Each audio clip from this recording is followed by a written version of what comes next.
लोकसभा दीर्घा में जब युवक कूदे तो सदन का संचालन पीठासीन सभापति राजेंद्र अग्रवाल कर रहे थे और बीजेपी सांसद राजेंद्र अग्रवाल ने इस घटनाक्रम के बारे में बताते हुए सुरक्षा में बदलाव के संकेत दे दिए हैं। आज लोकसभा में जो कुछ हुआ उससे हर कोई हैरान रह गया और उस वक्त पीठासीन सभापति थे राजेंद्र अग्रवाल, जो कि वरिष्ठ बीजेपी सांसद हैं, वो उस वक्त चेयर पर मौजूद थे। उन्हीं से जानते हैं पूरा वाकया, पूरा घटनाक्रम। एक बड़ा सुरक्षा कंसर्न यहाँ पर देखने को मिला है जब युवक कूद आते हैं और वो वहां पर गैस भी छोड़ते हैं जो कि वो लेकर आए थे जूते में छिपाकर। उसके बाद गंभीर सुरक्षा चिंताएं यहाँ पर कही जा रही है। विपक्ष ने सवाल उठाए हैं। देखिए, सुरक्षा में चूक तो हुई है ही और उसमें पक्ष विपक्ष सभी दलों के माननीय सदस्य से चिंतित है, क्योंकि तो ऐसा नहीं है कि विपक्ष के लोग चिंतित, सभी चिंतित हैं। और जो कुछ हुआ उसकी समीक्षा होगी। माननीय स्पीकर महोदय ने अभी 4 बजे सभी दलों के नेताओं की बैठक बुलाई है।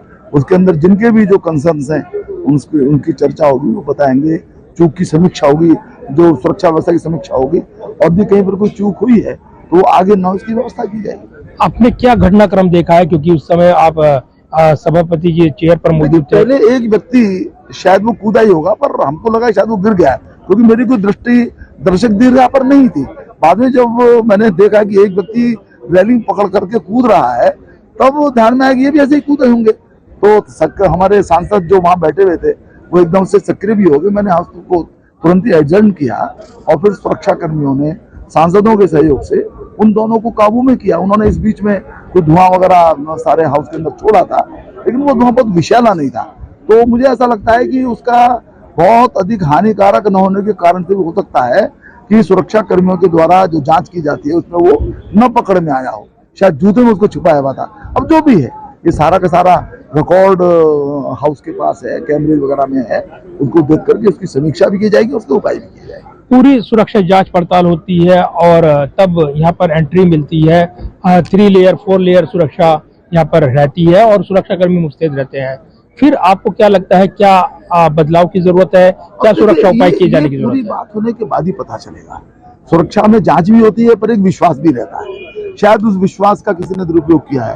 ये जो सारी चीजें हैं, तो आखिर पहले आज से 50 साल पहले, 60 साल पहले संसद की सुरक्षा इस प्रकार की नहीं थी। धीरे धीरे जैसे जैसे समस्याएं आई तो उस हिसाब से फिर सुरक्षा भी बढ़ाई गई, उसके जो है दायरे भी बढ़ाए गए। तो मैं समझता हूँ कि वो बैठ करके, सबके साथ बैठ करके स्पीकर महोदय के मार्गदर्शन में चीजें डिस्कस होंगी और निर्णय लिया जाए। और आज बरसी भी थी, आतंक हमले की बरसी थी, और जब पुरानी संसद यानी हम संविधान सदन की बात करते हैं, तब नई संसद में ये सुरक्षा जो मामला हुआ है, इस पर बड़े सवाल उठ रहे हैं। नहीं, देखिए, अब आज उसकी बरसी थी, मैं कह नहीं सकता कि उससे इसका कोई संबंध है, लेकिन चूक कहीं भी हो वो गंभीर है। और जैसा मैंने कहा कि इसकी समीक्षा हो रही है, जांच हो रही है, जो निष्कर्ष आएंगे वो जल्दी ही सबके सामने प्रस्तुत कर दिए जाएंगे। पीठासीन सभापति थे राजेंद्र अग्रवाल, जो कि उस वक्त सदन में मौजूद थे। उन्होंने पूरा घटनाक्रम देखा है, उसका ब्यौरा दिया है और काफी महत्वपूर्ण ये हो जाता है जब सुरक्षा को लेकर तमाम सवाल उठे हैं। Pradeep Kumar, total news, Delhi.